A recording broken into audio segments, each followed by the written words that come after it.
Ako si Arvil, isang simpleng tao. Nangarap noon na umasenso sa mundo. Iniwan ng tahanan, pamilya at kaibigan, para sa kinabukasang nais makamtan. Sa bawat umaga, trabaho ang kasama. Pagod man ang katawan, laban pa rin sa tadhana. Ngiti ang baon kahit may lungkot sa dibdib. Dahil sa pamilya, lahat ay titiisin.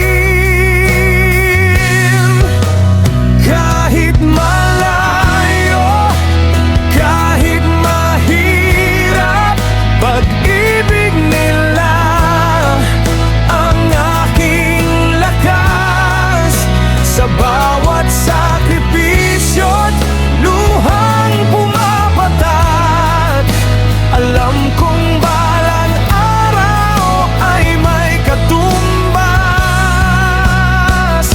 Ako si Arvil, isang OFW, nakikipagsapalaran sa malayong mundo, para sa mga mahal ko sa buhay. Handang magsakripisyo hanggang magtagumpay.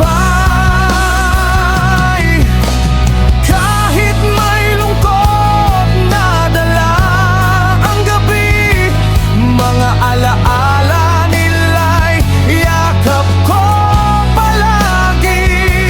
Ako si Arvil, hindi susuko kailanman, hanggang makamit ang pangarap na inaasam.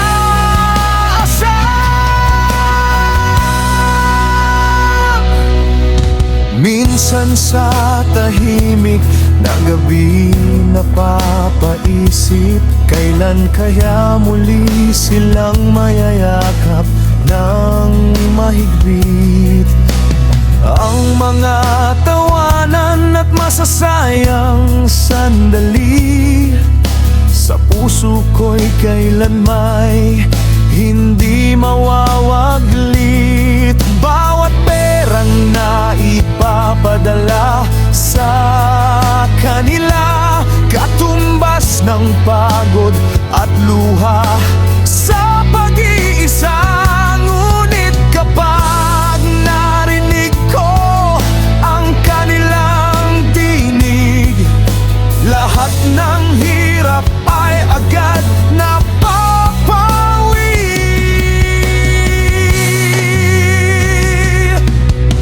Hindi man madali ang landas na tinatahak, maraming unos ang kailangang harapin.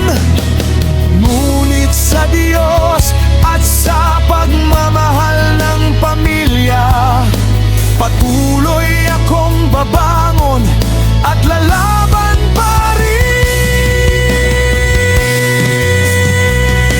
Ako si Arvil, isang OFW, may pusong matatag sa bawat pagsubok ng mundo, para sa pamilya kong pinakamamahal. Walang pagod na magbibigay ng pagmamahal. Balang araw uuwi rin akong matagumpay, kasama ang mga pangarap na natupad.